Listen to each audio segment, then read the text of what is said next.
అభిమాన సంఘాలు ఉన్నాయో అవి ఏళ్ళ క్రితమే వాటిని ఏర్పాటు చేసుకొని ఒక సేవా దృక్పథాన్ని దాని ద్వారా తను చాటుకున్నటువంటి అంశాలు అయి ఉండొచ్చు. సో ఇట్లా మనం చాలా విషయాలు కనుక గమనించినట్లయితే తమిళనాడులో ఎప్పుడూ కూడా వాళ్ళ యొక్క స్థానికతకు సంబంధించి భాషకు సంబంధించి ఉన్నటువంటి కట్టుబాట్లు ఏదైతే ముందుకు వస్తుందో ఆనాడు కరుణానిధి నుంచి తర్వాత జయలలిత గారి నుంచి ఏదైతే కంటిన్యూటీగా సాంప్రదాయంగా కానీ ఎన్ని మాటలు చెప్పినా ఏం చెప్పినా ముఖ్యమంత్రి కూడా తన స్థానాన్ని కోల్పోతున్నాడు అంటే ఎలా చూడాలి? ముఖ్యమంత్రి తన కుమారుడు యాంటీ ఇన్కంబెన్షన్ చాలా క్లియర్ గా క్లారిటీగా మనకి అక్కడ కనబడుతుందని చెప్పాల్సిన అవసరం ఉంది. సో ఇక్కడ కాంగ్రెస్ డిఎంకేతో కలిసి పనిచేసినప్పటికీ కూడా కొన్ని విషయాల్లో సంక్షేమ పథకాలకి సంబంధించి స్టాలిన్ గారు తన డెవలప్మెంట్ చేశారు. చాలా అంశాల్లో ఒక సానుకూలత ఉన్నది. ఒక బీసీగా తను ఆ సామాజిక కోణాన్ని కూడా తను డెవలప్ చేశారు. కానీ చాలా సంవత్సరాల నుంచి ఆ కుటుంబాలు రాజకీయాల్లో ఉన్నాయి కాబట్టి అది కూడా కొంత యాంటీ ఇన్కంబెన్షన్ వైపు వెళ్ళిందేమో కూడా ఆలోచించాల్సిన అవసరం ఉంది. అట్లాగే తన కొడుకుని అప్పుడే ఫస్ట్ టైం అయినప్పటికీ తనని డిప్యూటీ సీఎం గా కూడా తీసుకుని ఉన్నారు.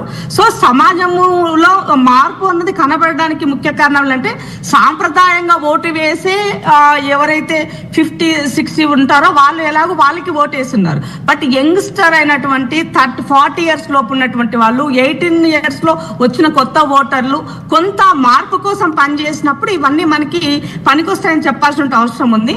మోరవర్ అక్కడ బీజేపీ చాలా పెద్ద ఎత్తున నుంచి ముందు నుండి కూడా విజయన్ పైన కొంత కట్టడి కూడా వాళ్ళు చేసేటువంటి ప్రయత్నం కూడా అక్కడ చేస్తున్నారు.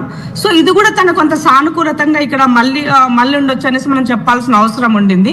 సో ఒక ముఖ్యమంత్రి స్థాయి నాయకుడు ఒక సామాజిక కోణంలో డెవలప్ చేయాలి, ఈ వర్గాలు ఉండాలి అని అనుకున్నటువంటి నేపథ్యంలో తను కూడా వెనకంజలో ఉండడం అనేది కొంత బాధాకరమైన విషయమే. అట్లీస్ట్ గెలిచని ఉండాలి. బట్ ఏమవుతుందో మనం చూడాల్సినటువంటి అవసరం ఉంది వాటికి సంబంధించిన దాంట్లో.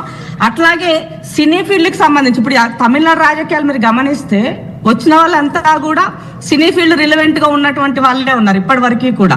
సో ఇండిపెండెంట్ ఇప్పుడు అటు జయలలితను తీసుకున్నా, కరుణానిధి గారిని చూసుకున్నా, అంత ముందుకు జయలలిత కన్నా ముందు ఉన్నటువంటి తన గురువు గారు అని చెప్పుకున్నటువంటి తన అయినా ఇవాళ విజయన్ అయినా. సో అంటే అక్కడ క్లియర్ గా చాలా ఒక రకమైనటువంటి తమిళనాడు విషయాలపైన తమిళనాడు రాజకీయాలపైన రిజల్ట్స్ పై ఇంత విశ్లేషణ చేస్తున్నారు. ఓకే, కాంగ్రెస్ పార్టీకి ఇక్కడ తమిళనాడులో డిఎంకే కోల్పోవడం అనేది మీకు కాంగ్రెస్ పార్టీకి ఎలా చూస్తున్నారు? టీవీకే విజయ్ మొదటి నుంచి మీరు చెప్పిన మాటే, డిఎంకే స్టాలిన్ కానీ కాంగ్రెస్ పార్టీ చెప్తున్న మాటే, అతని వెనక అమిత్ షా మోదీలు ఉన్నారనే రకంగా ప్రచారం చేశారు.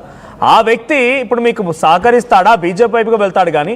సో మీకు ఇది ఒక బిగ్గెస్ట్ లాస్ అని చెప్పాలి. సౌత్ ఇండియాలో కూడా చిన్నగా మెల్లగా తమ అనుకూలస్తులతోనో తమకు సంబంధించిన సపోర్టర్స్తోనో బీజేపీ ఎంట్రీ ఇచ్చింది కదా. తమిళనాడులో కూడా ఎక్కడైతే ప్రజలు అలౌ చేయరో ఆ చోట మీరంటున్న మాట నిజమైతే టీవీకే విజయ్ రూపంలో బీజేపీ ఎంట్రీ ఇచ్చింది అనుకుంటుందా కాంగ్రెస్ పార్టీ?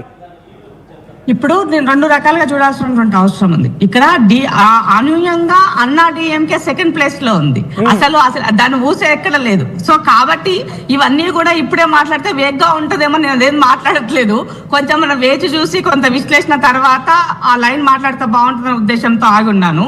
ఇక్కడ భారతీయ జనతా పార్టీ చాలా క్లారిటీగా దక్షిణ రాష్ట్రాలకు సంబంధించినటువంటి దాంట్లో ఇవాళ ఈ రాష్ట్రం నుంచి ముఖ్యమంత్రి రేవంత్ రెడ్డి గారు అలాగే స్టాలిన్ గారు చాలా స్ట్రాంగ్ గా బలంగా వాళ్ళు మొన్న దొడ్డిదారిన తీసుకురావాలనుకున్నటువంటి డీలిమిటేషన్ దానికి సంబంధించి మహిళా బిల్లు పేరు పెట్టేసి చేసినటువంటి కుట్రని పసిగట్టి వీళ్ళు గట్టిగా నిగదీశారు కాబట్టి ఆ బిల్లు అనేది వీగిపోయింది అక్కడ దాంట్లో.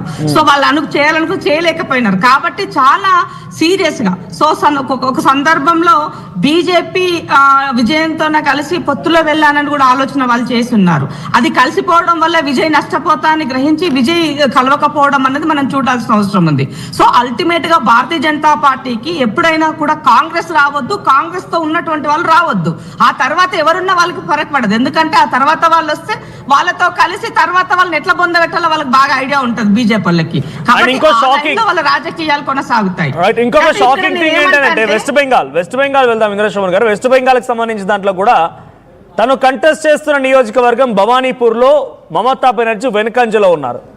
సువేందు అధికారి సుమారుగా 15,000 పైచిలకు ఓట్లతో లీడ్ లో కొనసాగుతున్నారు.